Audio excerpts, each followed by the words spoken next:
Hi, this is G-Tom Mac on the Tim O and Harley Show. Rock it. Welcome to the Tim O and Harley Show.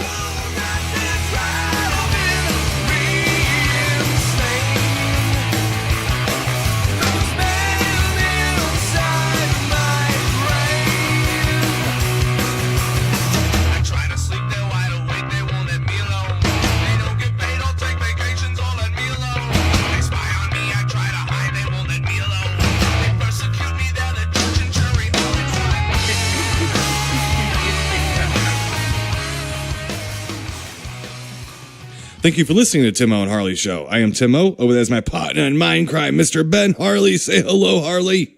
What is happening, people? Ben Catfish Hunter Harley. That's me, my man. Oh, I used to have a nice mustachio, and I can throw the ball around. How are things going, Mr. Ben Harley? Good, Timo. Good. Speaking of Catfish Hunter, I used to have a Catfish Hunter autograph. My friend. Really? No kidding. Yeah. Real fast. Yeah, my mom's family, or that side of the family, are from Norfolk, Virginia, and the Yankees used to be the farm club, or the farm club of the Yankees. Sorry, was the Norfolk Tars, and so my great grandma used to bake pies for all the guys back in the day. She's a big baseball fan, so we had an old Catfish Hunter. It was like a little. It looked like a stuffed baseball, like with arms and legs, the face, and it had Catfish Hunter on it, Oh, yeah. So that was one of their prized possessions back. Oh, nice. So, yes.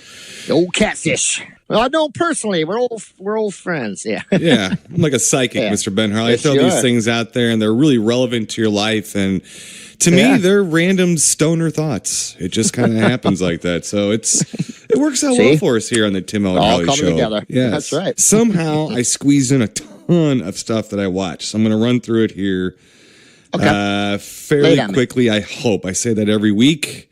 And I'm sure it becomes an eye-rolling moment to any listener who may be clinging on out there. A bitter clinger out there. Let's see here. I'm going to jump in. I'm going to start off, Mr. Ben Harley, with let's see, our pal, Mr. Corey Miller. All right, from the Showdown podcast, which is now, I do believe, defunct, but it lives on in memory and chuckles and laughs. So he sent me a note a little while back, and he was listening, I think, to our review of Chopping Mall. And he said he heard me talking about Jim Wynorski. And he said, he goes, I worked in a Jim Wynorski movie. So he said, have you ever seen Fire from Below starring Kevin Sorbo? I said, no, I did not, as a matter of fact. No, I have not. Yeah. So this little ditty here, I did find it, of course, and did watch it from 2009. Actually, it was. It's something about it's also Andrew Stevens is the producer of this film, and then he decided to take all the credit for directing. At the end of the day, Corey said that's not the way it was supposed to be. It's supposed to be Wynorski was supposed to be the director, which is funny to hear. Yeah. That, but I do believe he was like the transportation captain. So he wasn't in the movie or something like that. But it's something about lithium hitting water and causing fusion in a cave and making it explode, and then fireballs or firefly orbs of death like attack people from. Actually, it attacks Lyle from Blazing Saddles, which I got a kick out of. Just a goofy, silly movie. But Corey said, "Yeah, you should watch it and see what you think about it." He was messaging with me about it. I think he was tougher on it than I was. I said, "Seems like a pretty standard Jim Wynorski or like a Asylum, Fred Olen Ray type movie. Just a B digital movie."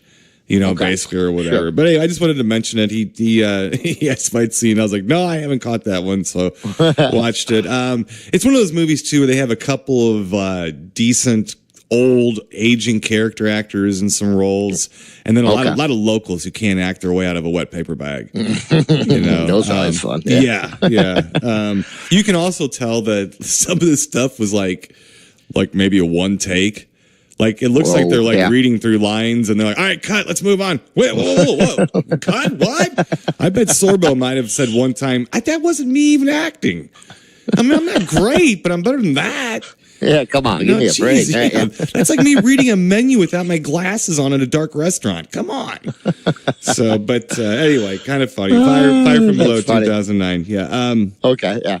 Let's see, moving on here. One more thing that's not necessarily horror, Mr. Ben Harley, just wanted to mention from 1970. Watch the movie Barquero, starring Lee Van Cleef. Ah, your man. That's right. Dude. Warren Oates, Forrest Tucker, and Kerwin Matthews. He played the lead in the Seventh Voyage of Sinbad. Actually, he's in this monk. This is a real good movie. Lee Van Cleef owns like it's an old not ancient, but it's an Old West ferry. So basically, it's a raft with a rope strung across two shores of a river, and he pulls this thing across for people, making his arms tremendously Lee Van Cleefish. Okay. Yeah. Let's see. Moving on, Mr. Ben Harley. Move on to the horror stuff. Here's one more thing that's not horror, but I thought I might want to mention it because it was a pretty big movie. From 2018, I did watch First Man. On the moon? Yes, it was the movie. Yeah, about Neil Armstrong, and Ryan Gosling plays Ryan. Yeah, I don't know. It's kind of like, it reminds me when I watched the movie. What was it? Was it Ring of Fire? Yeah. What was the movie about Johnny Cash? Not Ring of Fire. Walk the Line. Yeah, Walk the Line. It kind of reminded me of that, where you wanted it to be about Johnny Cash, but it ended up being about him and his love life. Oh, yeah. Okay, so this movie, you wanted it to be about like all the moon shit, ended up being about Neil Armstrong more. There was a big controversy about the movie that they didn't show him planting the flag on the moon. Now, these days you can't trust that that's not on purpose because they don't want to be, seen as patriotism is out of style right now. Remember back in 2001 after 9/11, if you weren't patriotic, they'd throw you down a well. Yeah. It's kind of the opposite right now. See, it's hard to trust that's not what it was, but me watching the movie, I'm like, it didn't really lend itself to that. It wasn't really that kind of movie anyway. So that didn't bother me at all. What did bother me a little bit is I thought we were done with the trip over your feet, zoom and fumble around with the camera thing. No. So, like, you sit there talking to somebody, and the cameraman must have his shoestrings tied together, and decided he doesn't know which way to zoom in and out because it's ridiculous, and it happens a lot in this movie. I'm like, oh, whoever the camera guy was for those old Sarah Michelle Gellar movies in the early 2000s that were fake ghost movies. Yeah, that guy got another job. He was in this movie. Cinematography is kind of crap. Now, when they're on the moon, it's kind of neat. Okay. And everything, but it's not the worst movie I've ever seen. I think it's a little long and overdone. And I will say one thing, and people who don't know this, you might know this because you kind of get into documentaries and kind of history and stuff like that. Neil Armstrong wasn't exactly the greatest guy. No. He was very aloof. Yeah. He didn't get on with people very well. No, he didn't. No. So I have to give a little tip of the hat to Ryan Gosling. He does play him that way. Not like an evil person, just as a person. Like I can get when I get cranky at a convention. Sure. It's like 2.5 hours of me cranky at a convention with Ryan Gosling portraying me as Neil Armstrong, basically. So it's a bit like that, That's funny. Yeah. Because I'm, but it does suck. I would like to see a little bit more about the space flight. It's okay. It's worth watching. I think if you're really interested in seeing it, I think it's okay. I was mildly interested in seeing it. I have the movie. Now I can't remember the name of that movie. It's like an hour and a half of NASA footage of the moon landing for all mankind. That's what it's called, and it's like an hour and a half of it's all it is. It's footage from taking off from the Earth, going to the moon, and coming back. Okay. So it's very good. It's very, very cool, and it's real, so it's cool. Well, at least it's real to people who don't think that we faked it. So anyway, moving on, Miss Ben Harley. First Man, not too bad if you're interested in the subject. I've seen a lot worse. Yeah. Anybody that's listening to me saying, "Nah, I'm not watching because of the flag thing." Actually, they had a real hard time putting the flag up on the moon. Mm-hmm. And that almost became a controversy in itself because they weren't getting the flag up right. Probably better they just left it alone. Let's just put it that way. Yeah. And that's just people who don't know their history and stuff like that. That almost became an incident because the flag was malfunctioning on the moon. They couldn't get it to. That's why it looks goofy when it's when they're trying to put it up. It's got like a wire hanging from like the top of it. I think that's to keep it to try to keep it straight. Right. Exactly. So, which is another moon conspiracy theory. It's like, look what it does. It's like there's no stars. Yes, because cameras expose light, and when you have sunlight hitting the moon, it's brighter than anything else around it. So pretty typical stuff there, Mr. Ben Harley. It would have been about as expensive to fake that thing as it would have been to actually do it. Right. Back then. Right. And let's not forget keep it a secret. Right. Let's not forget the gear we left up there, the footprints, and the mirrors we put on there that we track its movement.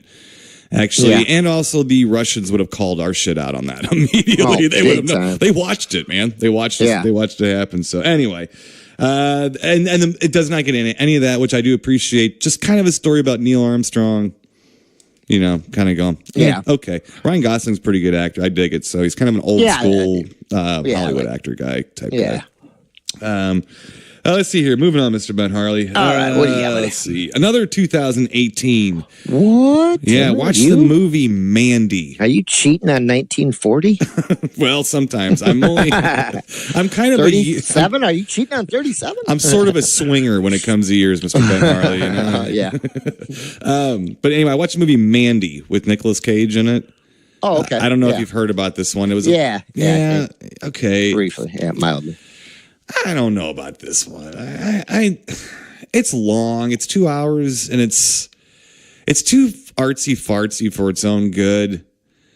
And it's just trying to be too much, I think, personally.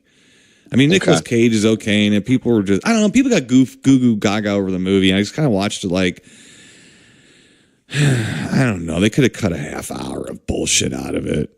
I mean, there's a lot of stuffing and a lot of fluff in it. A lot of art for the sake of art, kind of stuff in there. And all kinds of, and it's on purpose, real slow and quiet, and then weird things happen, and you're supposed to be like visually like hypnotized and then stunned, and I don't know, man. And there's all kind of monsters in it and stuff. You'd think this is the kind of thing I would like, and like I said, I kind of watched it like. No, there is no fish sex in it. I will report back there is no fish sex, so I'm happy to report that. But anyway, I don't really. That's another movie that people got excited about. That just shows me why I'm dislodged from space and time. I don't get it. I don't get it much. So I didn't hate it. It wasn't the worst thing I've ever seen. It was mildly intriguing. But not for 2 hours. No, it wasn't that much. But anyway, I'll let you decide and see that sometime. Let's see. From 1989. I don't know why I did this, Mr. Ben. I do get a little sadomasochistic a little bit on myself. With stuff. I don't know why I did this, but I went back from 89 and watched Chud 2 Bud the Chud. Oh, wow. It's got Garrett Graham in it. It's like Bud the Chud. And then Robert Vaughn. I like Robert Vaughn. And it's got some other fun genre cameos. But, man, ultimately, this movie just always fails. Whether or not it should be a sequel. I mean, a lot of people argue it's not really Chud at all. I'm like, it's not. But even like going into it, understanding that, not caring anymore about that or nothing. It's like Halloween 3. Where it's this huge movie, and it's this big series of things, it's sort of a throwaway movie, but so I went into it anyway, just watching it, and it's got a little bit of that late 80s charm to it, but just touches, sprinkles here and there, but no. Yeah, I didn't really gravitate towards that one too much. No, it's just too silly. I didn't really like it. Interesting thing, though, at the very end, I stuck it out. At the very end, I looked at the screen and went, holy shit, it was Sarah Berry from Evil Dead 2. Oh, has really? a little part in it. Yeah. I was like, wow. Oh. Yeah. So I was like, well, I'm glad I watched. At least see. I waved hi to Sarah. She did not wave back. What? Being a little rude, Mr. Ben Harley. Yeah, stuck up. Yeah, a little rude. I've spent a lot of time with Sarah Berry. I made Sarah Berry hurt in the morning. Just mean hungover a little bit. Yeah, just hungover. No. We were all being PG-13. I'll put it that way one night. But anyway, so that's kind of neat to see her. But that's cool. Let's see. Moving on, Mr. Ben Harley. From 2013. How about this? Okay. 2013. Watched a movie called Living Dark: The Story of Ted the Caver. Like caving, like spelunking. The guy that Ted lives, the Caver. Okay. This is on Amazon Prime. It is a creepypasta story. Have you ever heard of creepypasta? Mm-mm. Creepypasta is a website that invites people to post their spooky stories, whether or not they're true. They can be true, they cannot be true. Okay. So this story is it's not where it originated from, but there was a website that a gentleman put up, and it was an old school blog from like 2000. This is old, like 20 years old almost. And he discovered a piece of a cave. Like he discovered the undiscovered part of a cave. So he started writing a journal entry about it. But he started writing these journal entries where he started hearing things down the cave, like something alive down there, and things like that. Well, the blog stops the last day he was going to go and really discover what it was in the cave, and the blog stopped. So blog had been inactive for like 15 years or something like that, you know. So this movie is based off that little cyber legend, like not urban legend, but cyber legend. So it started off that. Now, it's not too bad of a movie. It's these two brothers, and their father passes away. So they get together for the funeral, and they literally stumble upon a cave, meaning a guy's walking away and falls through a hole in the ground and finds a cave. And they find this little hole you can maybe stick your hand through, but there's air coming in and out of it. And they're old school, I guess, amateur spelunkers, so they want to go and they want to find out what this is. And they want to discover a new cave and maybe name it after their dad or name it after themselves or something like that. And they start hearing things, and weird stuff starts happening. This movie's very interesting, but it's also very disjointed. It's kind of like it just goes back and forth between different things. A couple of interesting characters. But I looked up the real legend. It was interesting how they used a lot of the same names and everything. Really? Yeah, and stuff like that. So, but I did look it up, and they did discover the real Ted the Caver, and he said, I made it up. I made up the spooky stuff. He said, but the rest of it's true. He's like, I actually did find a cave. There really was a friend of mine named Joe with me about all this and that. And they said he just wanted to make up the spooky part just to keep people reading. And he had no idea this had become like an internet legend at all or something like that. So, but sort of interesting. Not a great movie, but if you're bored or something, you're printing. Wouldn't be too bad to kind of look at. Anyway, again, it's called Living Dark: The Story of Ted the Caver. All right. So it's kind of true, kind of fake, or whatever. So, but moving on, Mr. Ben Harley, from 2007. I watched the movie Mother of Tears, directed by Dario Argento. That's your other dude. Yeah. Well, this was the movie that. The third in this series that starts with Suspiria. I'm going to get to why I watched Mother of Tears here in a second. But so we had Suspiria first and then Inferno. And this was a story about the three mothers, which is like the three witches. Now, Argento is not trying to knock you out with his literary, coherence. Let's put it that way. But if you could piece together those stories, it was about basically three witches that had powers over the earth and stuff like that. And you were going through a different witch every time. So Mother of Tears was the final in the trilogy. It's got Asia Argento in it, which is creepy because he always shoots sexy shots of his daughter, which is really weird. And also, Mr. Ben Harley, I would like to report the triumphant return of Devil Monkey. Oh, yeah. It's got a devil monkey in it. For a good part of the movie, there's a devil monkey, and we love it. And Argento has devil monkeys. He's got a devil monkey. He likes to shoot his daughters naked and devil monkeys. And he's the Italian Hitchcock. What do you know? So, what are you going to do? Right? Yeah. I never did like this movie. This was probably the most I've liked it, and I still don't like it. Argento just fell apart. Yeah. He fell apart like in the early 90s. And I think Trauma was really the last movie I really, really liked that he did. But anyway, I just wanted to watch it because Mr. Ben Harley, why would I watch that? Because I did watch the 2018 remake of Suspiria. What'd you do? You did it. You went and did it, huh? Ooh, boy, let me tell you, folks. Let me tell you, I've seen, which I do. I look around online, see what people say about movies and things like that. And I got nothing in common with a lot of you people. I'm just telling you right now, I got nothing in common. If you people think this was a good movie, and you say I don't understand where I don't get it. I don't get it. I mean, I just don't really get it. First off, it's one of those movies where it tries so hard to be different than the original.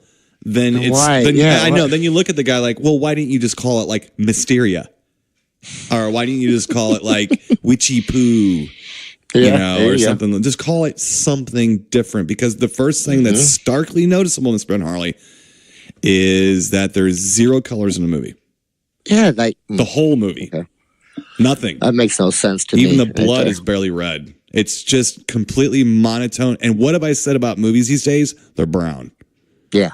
They got shit light, they got shit colors, and this is a great example of this. And it just moves at a snail's pace. And I don't like, a lot of people do, I do not necessarily like Tilda Swinton, her name is. It's kind of the star of the film. She's the main woman at the dance academy. So they do have a dance academy. Yeah. They do have a couple of the names the same, but then they add this other character, this old Holocaust survivor, who's looking for his missing wife from the Holocaust. And that old man is also played by Tilda Swinton with heavy makeup on and stuff like that. First of all, old man makeup never works, because I looked at this character and realized, I wonder who that is, because that's old man makeup.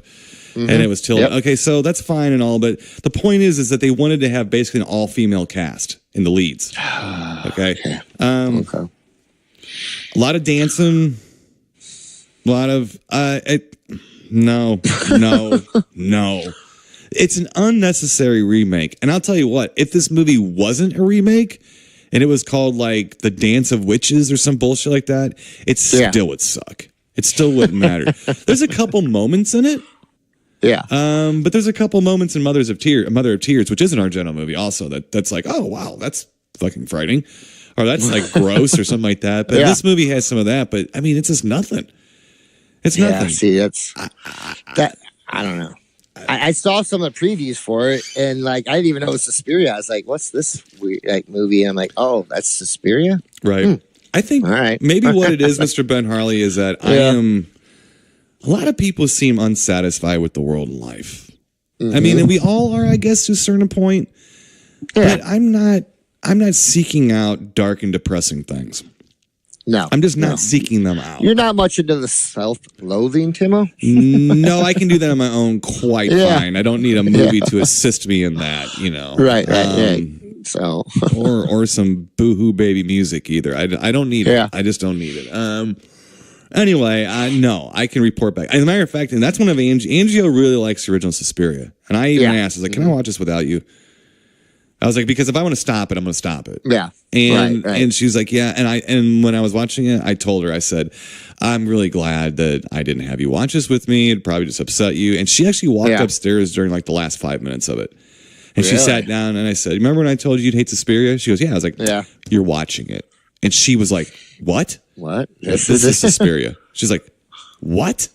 I mean, she didn't even couldn't put 2 and 2 together, and she's watching the last 5 minutes of the movie.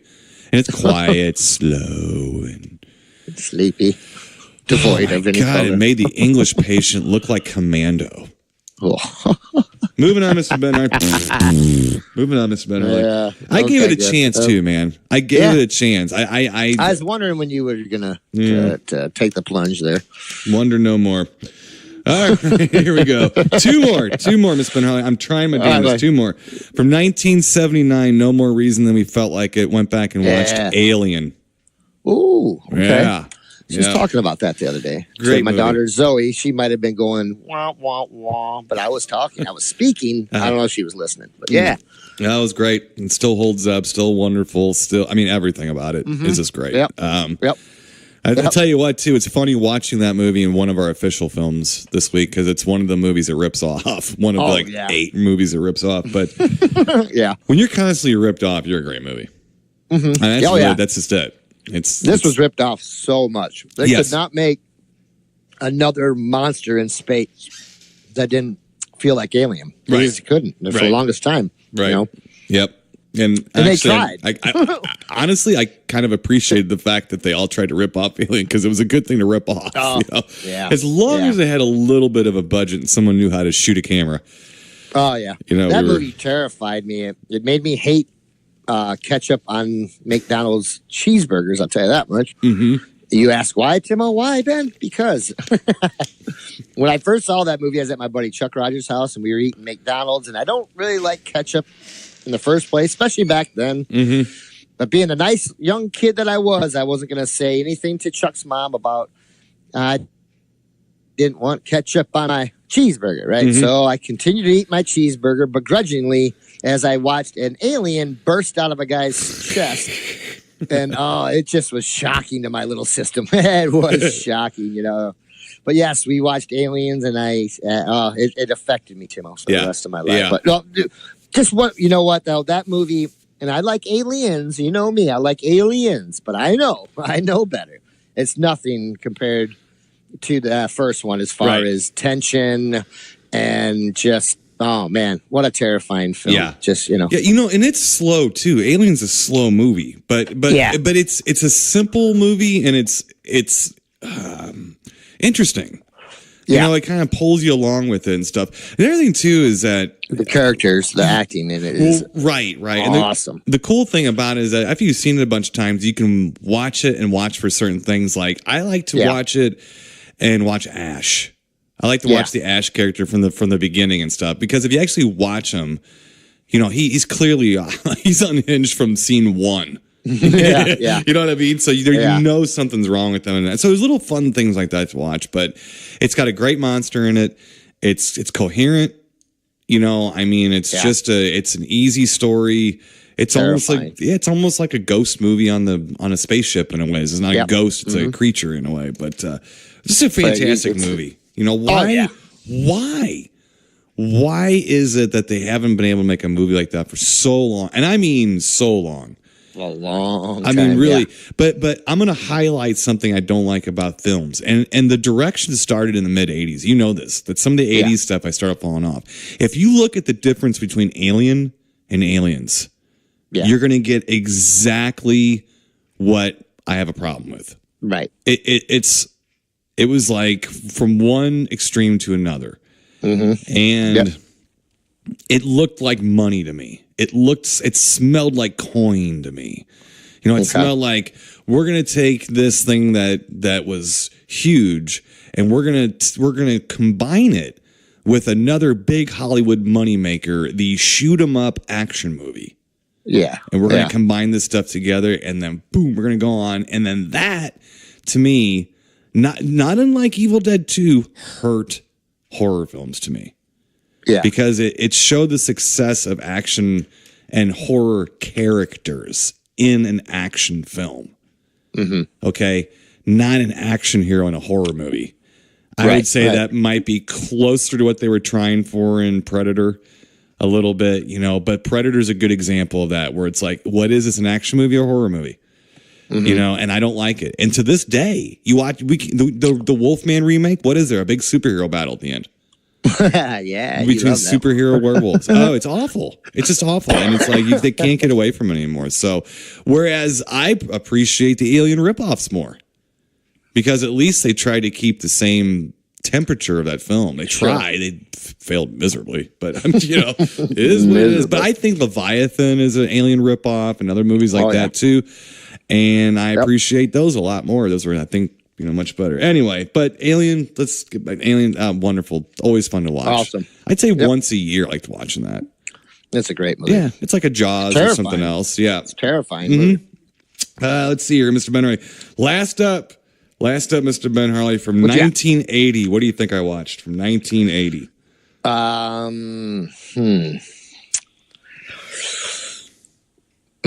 Halloween 2. No, that's not 1980. Nope. Watch The Howling.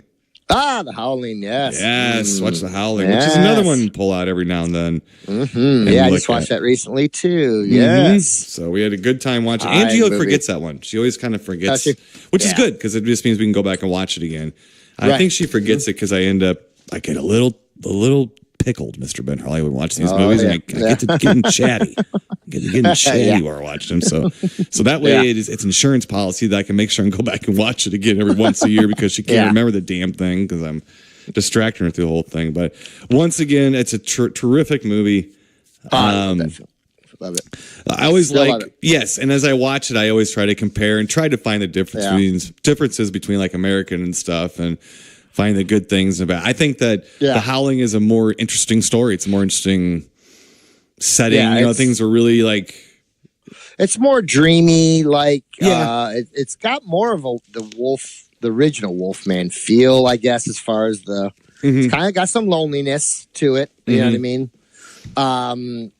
But it's a more complex story. It is a more complex story. It's a little grittier. It's just grittier at times. But I mean, there's parts in American Werewolf in London that are just. I mean, that has a good sense of humor and horror and a little action here. You know what I mean? It's like where I think The Howling is just much more of a straight up horror film than. It is. It's got some more humor of a in it. Classic horror film. It's more of a tongue-in-cheek humor, whereas American Werewolf in London is kind of laugh-out-loud humor, and that's a trick to do laugh-out-loud humor, and then do real horror. I mean, that's a real trick. And I think that those are the things that I like about both films. Is that The Howling, it's well, I'm pretty sure John Sayles had something to do with that, and he's the king of tongue-in-cheek. He wrote Alligator and stuff, so he makes it kind of like, should I laugh at this or should I be scared? Whereas American Werewolf in London, they just says, go ahead and laugh. Just laugh, and then scream. You need it. Yeah. Because it's there's a lot of times, and after things that you see in there, you're like, I need some tension relief. Right. When you see some alien Nazi looking things come on and blow your family away, and like what the hell did I just see? right. But I need a laugh. Right. I kind of brought up the fact. A naked man stole my balloons. A naked American man stole my balloons. It's kind of fun too because. Oh, I don't know. I mean, you watch The Howling, and then I get to sit there and go, well, it's almost like every other year. You get either Rob Bottin or Rick Baker. Rick Baker. You got Rob Bottin, then you get Rick Baker in American Werewolf in London a year later. Then a year later than that, you get The Thing with Rob Bottin. You keep going and going. So just kind of fun. Just kind of fun to watch it and see all that stuff. I still prefer American Werewolf in London, but you have to understand that it doesn't take anything away from The Howling from me at all. Like it's a great film. I mean, I had a ball watching it. Come on, John Carradine's in it. Enough said. Well, no, that's not enough said. But great acters in that. Yeah, there is. Yeah, they're just so. Slim Pickens is so good in it too. And you don't really know who to trust in it, which is cool, right? Because you think you can trust some of these guys, like Slim Pickens, Yeah, but no, you can't. Not even the lady she makes friends with, right? And, which is cool, and well, like American Werewolf is more of a transformation story, and The Howling is more like an Agatha Christie kind of mystery in a way, and we're actually kind of on a Slim Pickens freak out a little bit because we watched Blazing Saddles, then we watched Doctor Strangelove, and now we watch The Howling. There you go.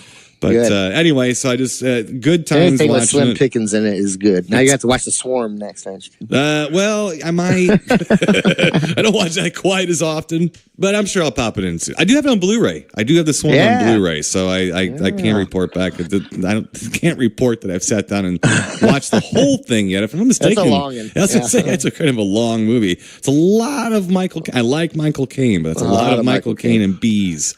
And he yells a lot. He's very temperamental in that one. Well, look at what movie he was on. He was heading towards Jaws 4. Exactly. So what do you got, Mr. Ben Harley? Oh, let's see, Tim. I've been on somewhat of a freak out myself, but it's been like a mystery science freak out, which isn't a bad thing, right? Now, Tim, I watched one the other day called The Human Replicators. I remember that one. Starring Sir Richard Keel. Yes. Can we call him Sir Richard Keel? Sure, why not? Yeah. You better call him Sir. He'll poke you in the nose. That's right. Hammer you like a spike. Right. But, I'd never seen this one before. So I've been trying to kind of go through and see some that I vaguely remember or don't remember. You know, sometimes I get into it. I'm like, oh, okay, I remember this, or I'd only seen it once or something. But I'd never seen the Human Replicators, and so yeah, starring old Richard Kiel and my man Hugh Beaumont. Hugh Beaumont's in it very, very briefly. Hugh Beaumont's in it, but that's a Joel one, right? That's one that's been around for a while. I remember I used to have that on VHS, recorded off Comedy Central. Oh yeah, it was a good one. Like it's funny because they kind of make fun of Hugh Beaumont a little bit. Like, of course,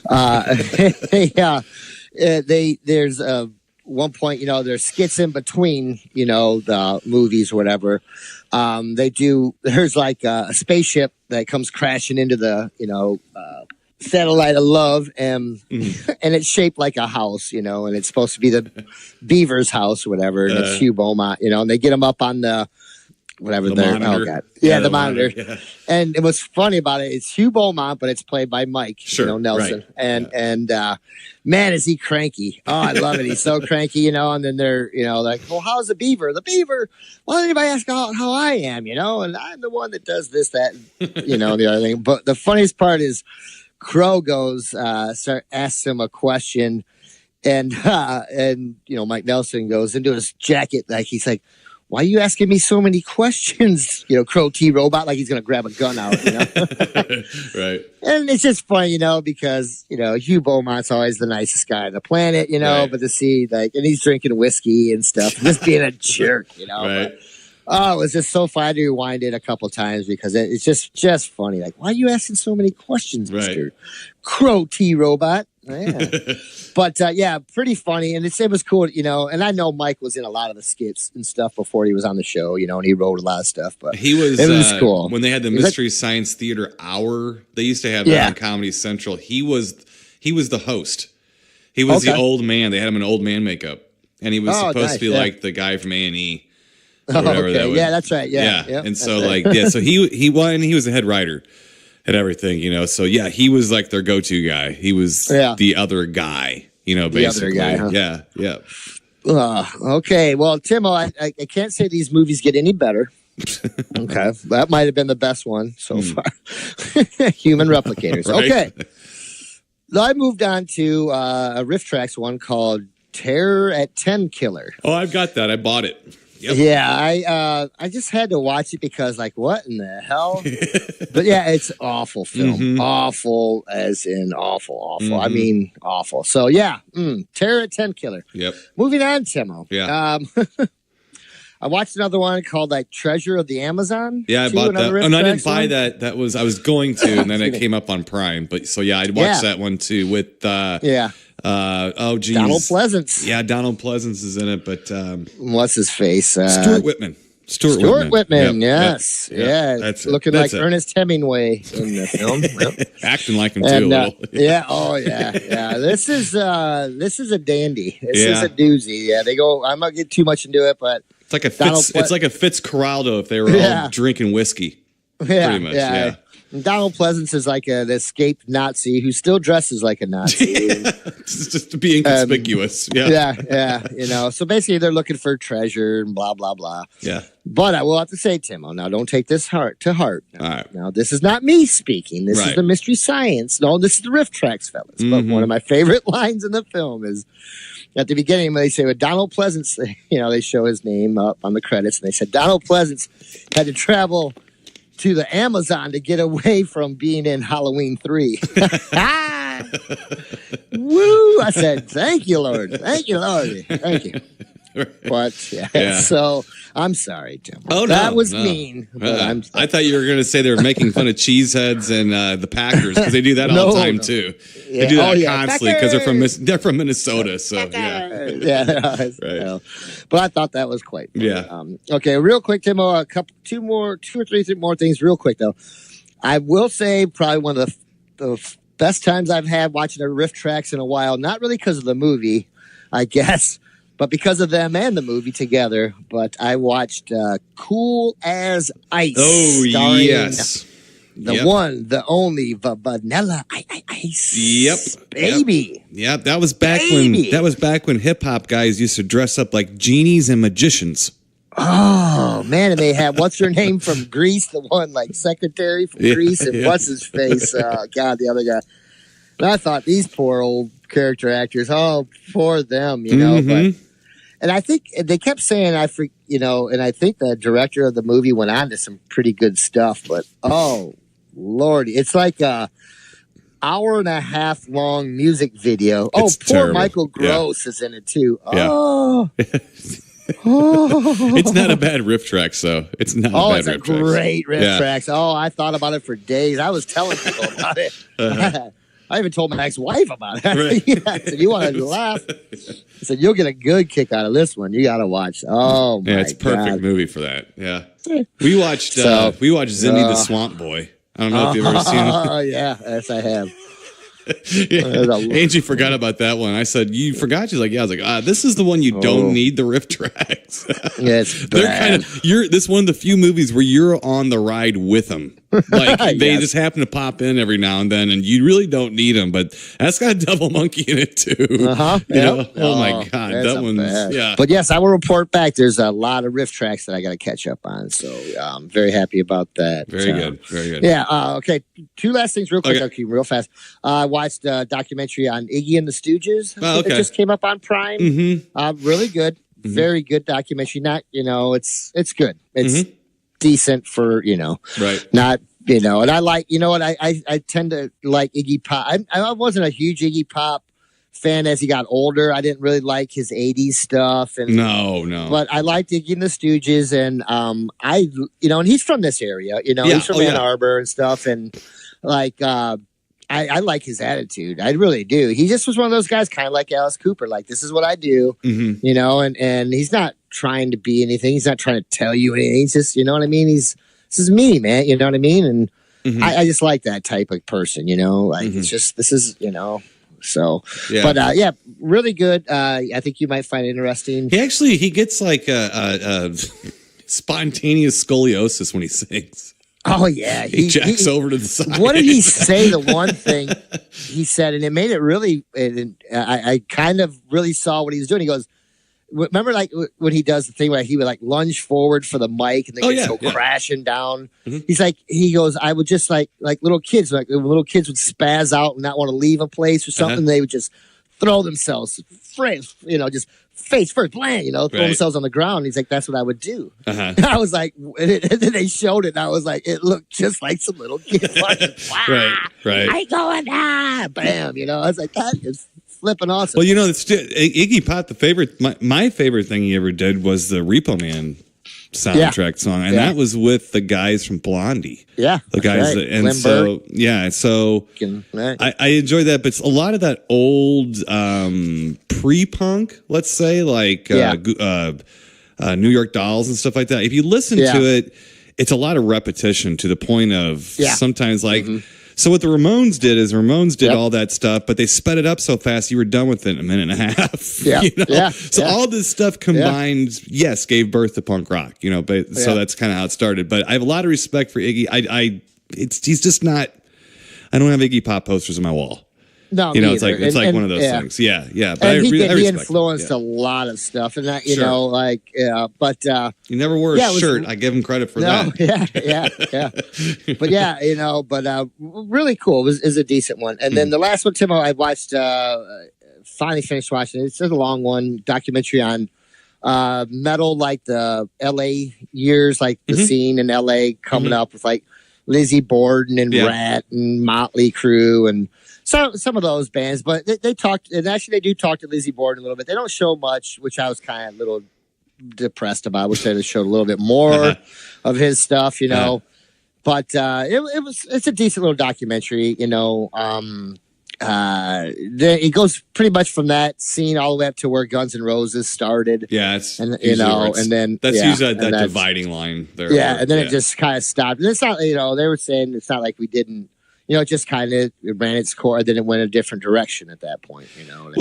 How long can you dress up like women? And I don't mean any. Jesus Christ! See, we're in 2019. Here I go. I'm going to call it sexist. Yeah. So just put down the triggers for a second. And how long can you be a tough rock and roll guy and dressed not like a woman, like a streetwalker.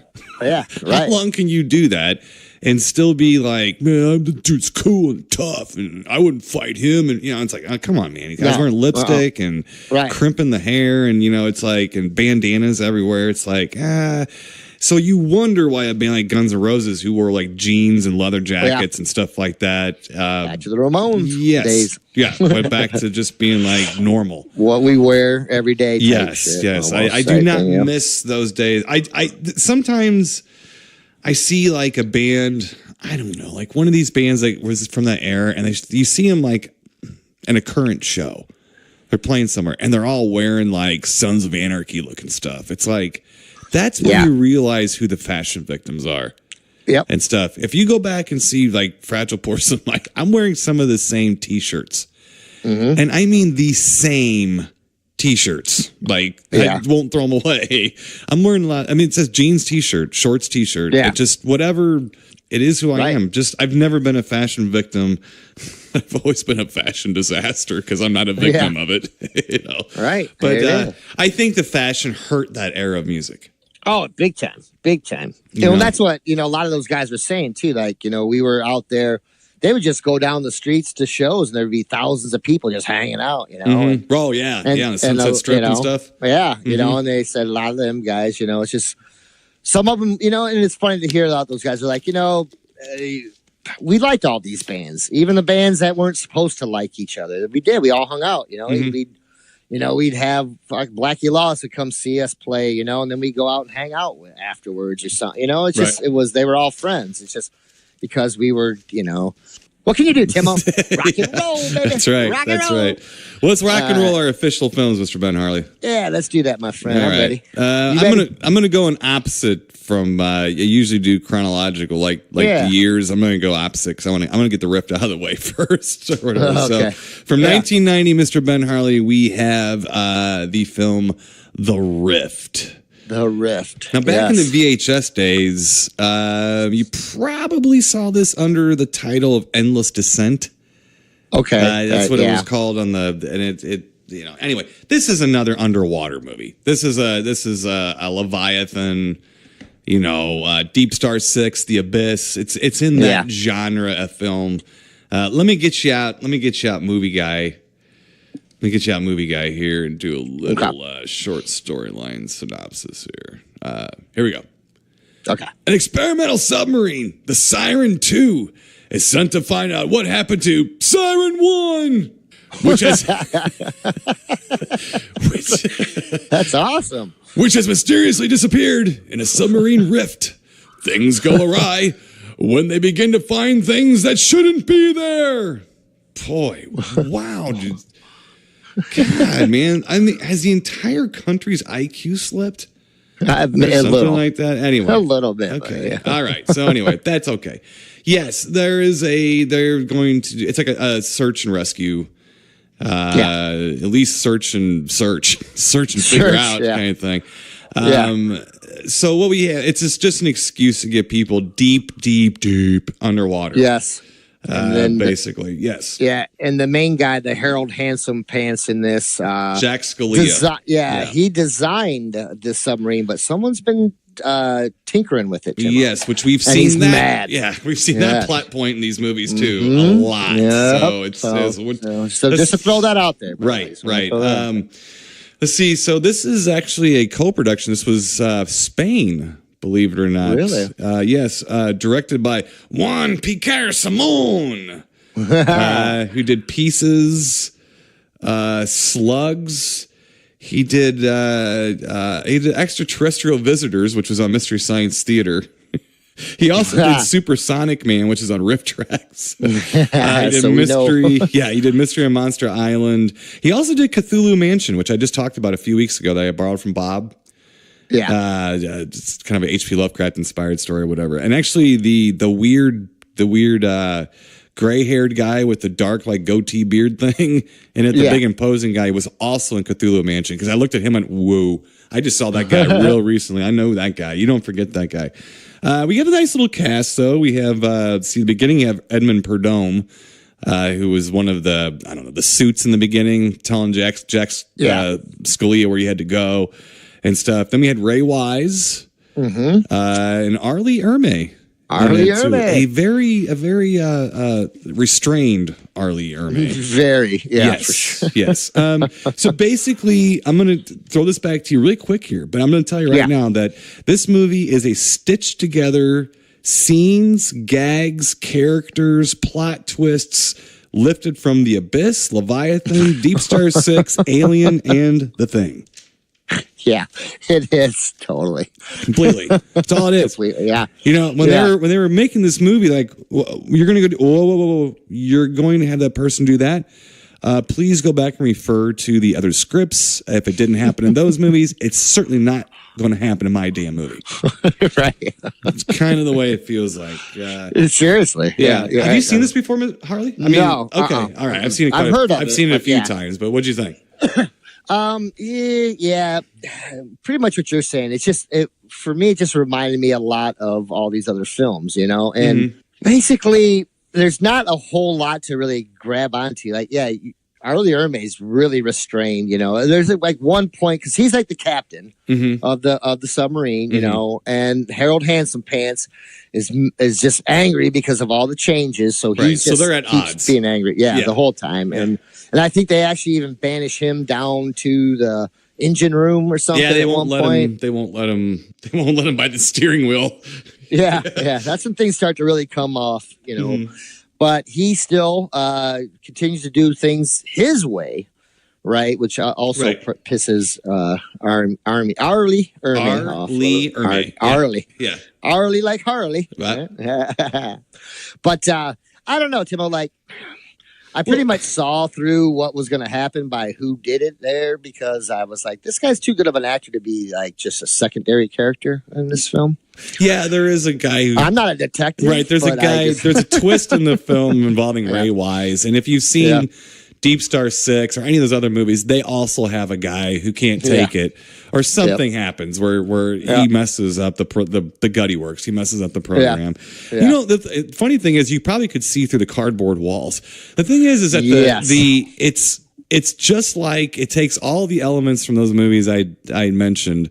It's so cheap, though. It's a very cheap film. So the interesting thing is that the sets are awful. The sets are pretty bad. Yeah. But the underwater stuff, I'd say 75% maybe of it is fairly passable for that time. For that time period with the miniatures and stuff. Now, when they're in the submarine and you basically get your first event with a creature or something, it's basically the submarine is getting picked on by a giant tingler. Yeah, pretty much. The tingler from the Tingler movie. Yeah. So you're like looking at the sub and it doesn't look too bad. You're like, wow. And then this like toy tingler rises from the bottom and attaches itself to it, and that makes the whole thing look like a toy in a bathtub immediately. You know. On a side note, there, if something like that, just for filmmakers, maybe for new filmmakers, something to keep an eye on and stuff. If you do that where your submarine's getting picked on, and you do the old shake the camera trick to make it look like the submarine's shaking, make sure your actors sway side to side in unison. Just make sure, because me and Angie both noticed it. I'm like, wow, that thing's swaying side to side. One of these guys has some kind of different mass to them or something, you know? Yeah. But so now one of our very first shows, first 3 shows we ever did was about water movies, underwater movies. I'll never forget that, because it was the one thing that we really, when we were trying to find our way doing the show, before we were doing like 2 movies a week, when we were trying to figure out what we were doing and stuff like that, we would do a theme. So we would just talk about movies. We just talk about. And so one of the very first ones, because it was one we both knew, and we realized quickly we're going to run out quickly if we do themes instead of just movies or whatever. But so I mean, Deep Star 6, Leviathan, The Abyss, which by the way is coming out on Blu-ray finally. Alien and The Thing thrown in there too, because there is stuff like that. Yeah. Now these, what we mean by that, the shots are actually lifted from these movies. Oh yeah, like little shots from those movies are replicated to piece this movie together in a way. That being said, though, and once again, I'm going to kind of off you. That being said, wasn't the worst of these ripoffs I've seen. No, but it's just it there's about 3 rooms that they use in the submarine, basically, and then this sub looked like the kind you put baking soda in. Yeah, it did have a yellow submarine quality to it. Yeah, I thought I was going to see a blue meanie attack one of the guys once or twice, but yeah. Oh my golly goodness, my friend. Yeah. Tim, this wasn't one that really, like, I don't know. It didn't keep me attention real well. It just wasn't one that and I like these types of movies, but this one it just seemed like everybody was there, like just getting through their acting. Just let's get through let's get through this scene and then be done. Right. There's no tension. Same thing. You cut the tension with a piece of bologna. Right. Just awful, man. Right. Just so I don't know. I think actually Ray Wise was probably, I'd say, the best performance. But it's kind of funny because it's almost like watching Ash and Alien. Yeah. It's really clear that he's uptight about something the whole movie. Yeah. He just stares forward, and he's too perfect. Yeah, he doesn't come unglued really towards the end. And then I knew it. By that point, I was like, I knew this crud was. I knew it. Right. So knew it. I don't know. I guess I'm going to give it a mild. I don't really hate this movie. It just doesn't. It's sort of like it hasn't held up at all. But I do remember even when it came out when I saw it, I knew exactly what it was. You're watching okay, this is a low budget ripoff. I was sniffing around for Roger Corman somewhere, around here. He did his own version of this too. That's a different movie, but so I was kind of sniffing around for that. This is actually a De Laurentiis. I think the daughter or wife of Dino. Oh, really? Had something to do with this. Yeah. So, but again, it's Spain. It's co-produced in Spain, so that's why there was some. Might have heard some dubbing going on and things like that. Yeah. So a little bit of an international money being thrown in at least. Anyway. Awful. So I'm just going to give it a mild. I didn't hate it. I really didn't hate it. It's just not a good movie. It's just, go ahead and you're better off just going back and watching the movies it's ripping off. There's really nothing in this. And even though really the reason that I was excited to see this the first time was Ray Wise and Arlie Ermey, because even at that time I liked those actors. And Arlie is very disappointing because it's almost like they got him on Full Metal Jacket. And he went off the rails because he was playing himself, basically. And then they get him in this movie to actually act, and it was almost jarring. Like, I got to act, and so he's so subdued that he hadn't found his stride yet, and he is in a lot of movies, and he became a very talented actor, I think. But he was still finding his feet, I think, in this one, or so getting his bearings, I should say. A little bit. So it's kind of disappointing in that way. To me, the high point was some of the effects I thought were like, hey, that wasn't too bad. Yeah. The underwater stuff, especially like when they're showing like the sub going into the rift and things like that. There's some cool moments. Yeah, there was. There's some definitely cool moments there. So that's why it's a very I don't really know what to do because I don't like it, but I don't want anyone watching this after me going, I think it was okay. I was going to get a mild grape pop. And then they listen to it and go, what the fuck, man? Come on. What's wrong with you? So I don't want that to happen. So not a good movie. But if you're interested in seeing it, it won't kill you to sit through it. Yeah. Yeah. All right. What do you think? That's true. It killed you to sit through it. Oh, God, it was bad. It was bad. Yeah, just bad. Well, except the Tingler. Tingler was out. No, the Tingler thing was pretty funny. Yeah. I was like, man, you could have shot that a little different. Good Lord. That kind of threw you out of your suspension of disbelief, just got kicked right out the window. Pretty much. It's just, exactly. Exactly. You weird Spaniards, I'm telling you, you're hiding behind the Italians in these movies, I'm telling you. So it was actually even filmed in Madrid. So you got to think that Arlie Ermey, Ray Wise, and a couple people did the movie to get a trip to Spain. Yeah, which is why a lot of people did these Italian movies and European films. They got Spanish fever while they were there, too. Yes, exactly. I'm not sure if I mentioned it, but the movie was from 1990, by the way. So right at that moment where these movies are kind of coming out. This on the tail end of it, of course. those kinds of movies. So anyway, all right. So mine's more of a. Yours is a. Yeah. For the movie. All right. So let's move on from 1982, Mr. Ben Harley. Our next film, 1982. We have the USA Canadian. I do believe actually this is a Canadian production, but it was filmed in the U.S.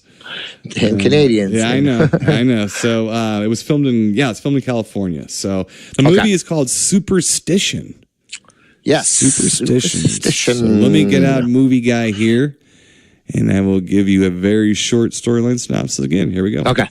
A witch put to death in 1692 swears vengeance on her persecutors and returns to the present day to punish their descendants. Have we ever seen that in a witch story before? No. That is the same, including the year, that is the same storyline they put on 1,600 movies on IMDb. They just copy paste here. Yeah, okay. So a guy, this is a very strange setup for a movie. It's almost as if someone found an old dilapidated mansion or something like that and said, I need to write a plot around this place. Sure. Right. It's a historical spot, basically. Yes. And then somebody else, the kids always like to go up there and party. So the cops, they want them to shut it down or knock it down or do something with it. And then a family moves into it. Mm-hmm. So a family moves in and then chaos ensues. Chaos, for sure. Basically. Buzzsaws, everything. Yes. Now, it is a 1982 movie, but it wasn't released in the U.S. until 85. Oh, wow. And it was at Video Nasty, so it didn't get a theatrical release in UK until 87. Okay. It was only released, I think, in 82 in Italy and the Philippines. Really? Of all places. Yeah. So, anyway, but yeah. So there might be a reason. Yeah. So this is like a ghost witch movie. It's like a ghost witch possession type movie. And by possessed, like inanimate objects, like a pot will fly across the room and crack you in the head, or a circular saw will buzz through your body or something like that. Yeah. What do you think of Superstition, Mr. Ben Harley? Have you seen this one? No. Okay. No, this is another new one to you, buddy. It's got its moments, I guess. Yeah. There's some silly things that go on, but I will say they try. They really try for some some stuff. But yeah, basically I do believe someone was murdered in that house. And then the cops, they want it kind of torn down, and so the church owns it, and they talked, I think, the new priest or preacher or something, or to move in there or something, I think. And there's a couple kids in the beginning, and it's like the last straw. They're there's a guy and a girl, and they're making out in a car, and then they start getting. That's how the movie opens, and they start getting spooked out, and you realize it's a couple of kids that are messing with them. Yeah, and it doesn't end well for the kids that are spooking out the other kids. No, because they're using the house to help spook them, and the house attacks them. Yeah, pretty much. And so then, them up. So once they move in there, they bring over the pastor or whatever to bless the house, I think, right? You know what that was? Who's that? It was Stacy Keach's dad. Really? Stacy Keach Sr. Oh, Reverend wow. Mayor. Yeah. Yep. Doesn't end well for him either. No. No, they sit down to and they're working on the house, and the guy's like, all right, turn off that stuff. We're gonna eat real quick. And circular saw, the saw blade just happens to fly out and hit the priest in the chest and continue to keep going until it goes through him and the back of the chair and it falls out. I had to rewind it, Timo. I had to. It's a little hard to believe that one, right?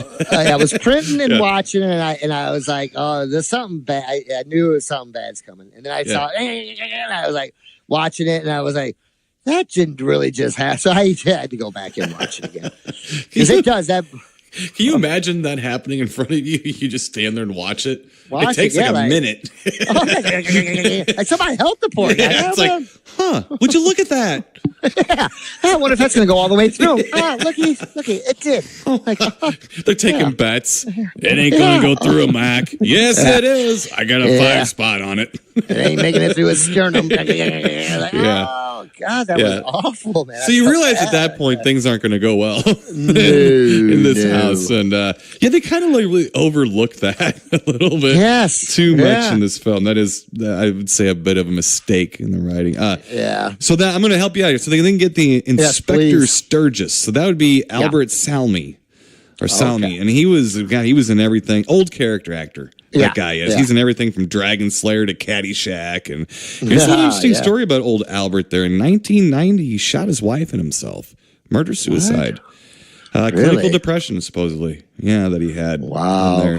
So that was not good. It was a murder suicide that did that. Yeah, that's a shame. Now, I said it was the UK. It was a video nasty. It was finally released as The Witch in there. Now. Kind of got up to the point where things started happening in the movie in the house. So the movie basically it meanders around between genres of horror, subgenres of horror. So you get like demons, monsters. You even get a little bit of a slasher character. Yeah. He is a red herring a little bit. He's not really doing much, but he has a slasher kind of thing. So to be honest with you, I kind of appreciated the kitchen sink aspect. It kept you interested. Like, what kind of movie is this? If you can't entertain me, confuse me, and I'll be right there trying to figure out what's going on. Because then I don't feel so bad. Then. Right. It's kind of like an Argento movie. It feels like an Argento movie a little bit. Even the music has some of that like European kind of feel to it. Well, it's kind of like an Argento movie if like Argento was a rogue royal Mountie, like a Canadian thing going on. But the thing is it wasn't really that slow, especially for 82, and it had a lot of gags. Like the circular assault thing. I had a lot of gags, and some of them were fairly well done for. There was one I forgot the two kids that do the tricking of the lovers the lovers lane thing. And one guy, he tries to get out a window and it's locked, and then the top window comes down, so he crawls out that, and then the top window shuts it up in the window, and then cuts him in half, and then half his body falls out. Yes. So that was pretty. They really went all out for that. They did. I mean, they didn't shy away from stuff like that. They had an idea. They went for it. Here's the other thing too. It held my interest, and I know you noticed this because I know you know stuff like this, but man, it really had a good use of shadows in the movie. Yes. Like the Albert Salmi or somebody would be looking like there'd be a door open, there would be light beaming in from the door, and it would look like Nosferatu almost. Long fingers and stuff would walk by the door. That's it. And man, does it still work. That suggestion of things works so much better than showing the turkey monster. I've seen this maybe once before, because at first I started thinking, man, I don't know.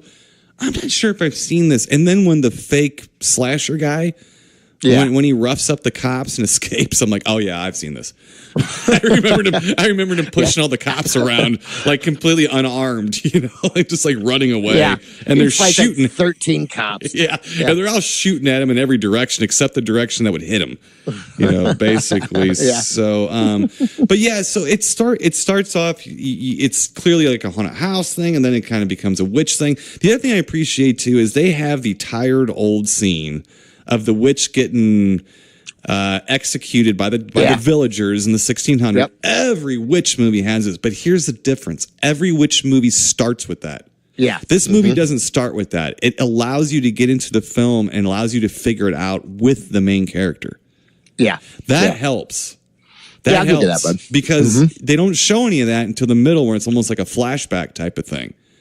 So you might feel a little confused as to what's going on. You might just think it's a haunted house. But then you think it's a haunted house, maybe Satan, and then you realize, well, it's a witch who worships Satan, kind of. Yeah. And the other thing I like about it, too, is they just don't put black eye makeup around the witch. They get the bladder effect thing going when she's getting killed, and then it's a creature. It's a creature, like a monster. It's a creature, yeah. Yeah, like and then, hey, you give me a monster, I'm going to give you a little bit of leash. A little bit of rope there, do it. Sure, for sure. And I guess the only protection they have is what I referred to as the Holy Cross of Destruction. Yeah. They must have borrowed that thing from Dio. I'm telling you, man, it blows doors off hinges and everything. So they do find a cross to protect themselves with. So anyway, and that's kind of it. And I'll tell you, the other thing I like about this movie, it's a downbeat movie. It's not. Yeah, it doesn't hold back. It doesn't cheat. It doesn't hold back. I mean, pretty much everybody gets it in this. I will say it had ambition. Yeah. This movie did. You know what I mean? Yeah. And they tried. Right. You know, I just think that it was lacking a little bit of something, but it did have its merits. It did, you know, and but I will say the special effects were.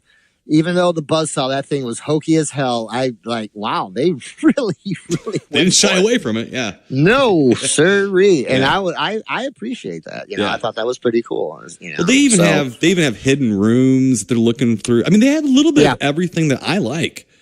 Yeah. Except witchcraft. I'm not really into the. I mean, I do have my handful of witchcraft movies I really like, and I'm telling you, like, but it doesn't beat you over the head. It makes the witch into a creature more than spells. It's like a haunted house movie with a monster in it. It's probably more like a Night of the Demons type of thing than it is, say, the movie Witchcraft or something like that, I think. And it's so it kind of floats back and forth between all. And the reason I think I keep mentioning that is because I think it kept me moving. I think it kept it from being slow, because not unlike almost any 1980 to 83 or 84 low budget horror film, it's clumsy. It's got clumsy moments, and I think that's maybe the missing part. You might be feeling that clumsiness a little bit.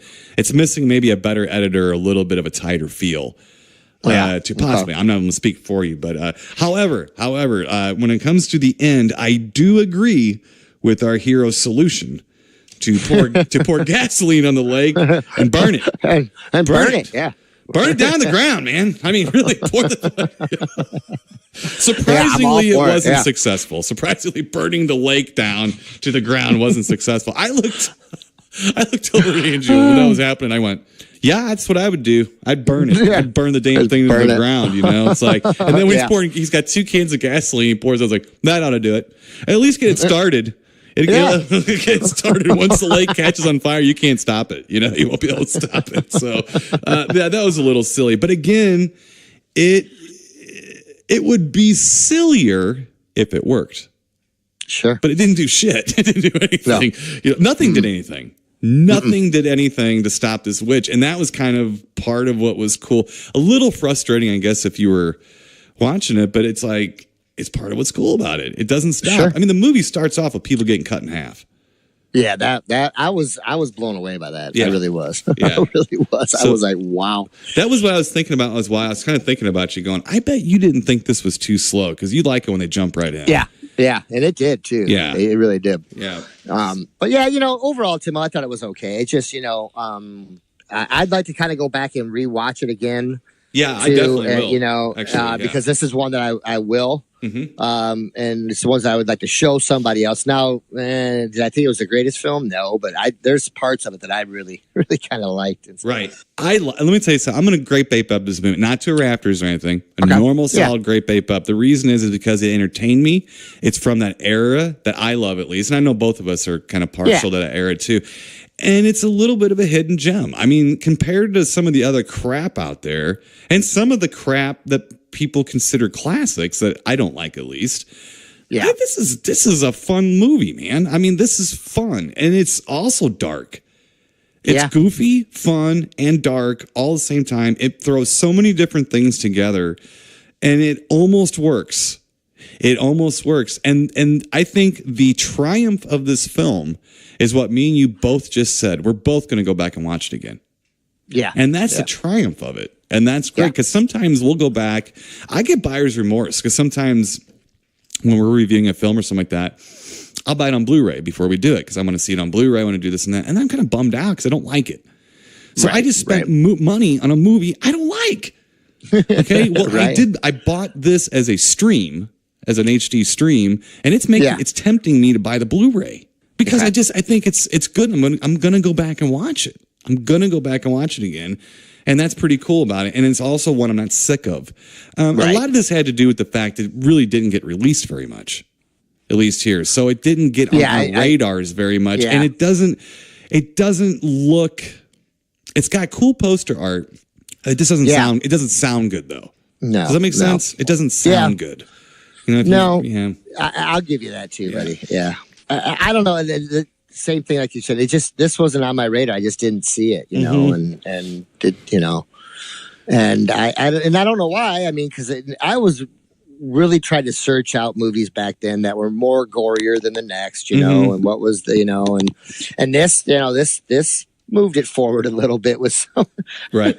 Yeah. Well, some of the stuff in this, you know, it really did, you know, and even just watching it here now, I'm like, wow, I was shocked by some of it still. Like, right. Whoa, really? And it did feel like it was influenced by Argento. Yeah. But I was very pleased. I was very pleasantly surprised. It was so far from the greatest thing I've ever seen. I can't say I loved it. I can't say I liked it. I actually liked it. It's a very flawed film, but I liked it. I enjoyed it. It wasn't flawed to the point where you're like, oh God, come on. You know, I never really did that. I thought The Witch was great. Kept in the shadows a lot. You knew it was a monster. I mean, you knew it was a monster, but it was kept out of your sight enough and mended it. Sometimes I don't like it when they have a creature in a story and it just thinks you to death. Yeah. You know, it just throws you across the room with this mind control. Now, this thing would grab your face and rip it off. Right. I'm on board. I'm on board. That's the kind of witch I can be on board for, you know? Not one hiding in a lair somewhere, putting frog feet in a cauldron somewhere or something like that. It's like, no, man, get out there and get your hands dirty, witch. You know? Come on now. Yeah. So anyway. Witchy poo? yeah, but I'm going to give it a grape ape up. Just normal grape ape up. What are you going to do? Yeah, same thing, Timo. Same thing. Normal grape ape up. I think they really did try to push the envelope on some of the stuff. And I was surprised by the feel of the film and knowing it was a little bit low budget that they really went all out for some of the special effects. And they tried. They really did. Right. They really tried to add some other stuff to it as well. It's probably the reason why it wasn't released. It was too much effects. There was too much gore in it and stuff, I would think. I mean, so probably, it was UK nasty. A lot of things were UK nasties, but just still surprising that this one didn't bubble up. Yeah. You know, like, we watch movies like Madman, which are fun to watch, but they're awful. But they're fun, you know, and stuff like that. Sure. But this one is not awful and it's fun. You know? Right. And I'm just surprised. It blows me away. Yeah, it blows me away sometimes why some movies make it and some don't, and I know a lot of times it's got nothing to do with how good it is. I know that. We both know that, and everyone listening knows that too, by the way. But all right, so for the Rift, Mr. Ben Harley, you have a big I've just got a little squirt, like that. So not a good movie, but I've seen so much worse. But anyway, that too. And maybe it's my tip of the cap to Arlie, who's recently passed away. Let's see here. And Superstition, we both got a grape ape up for. Mr. Ben Harley, it's been a while. It has been a while. It's been a while since we've had a double grape ape up movie.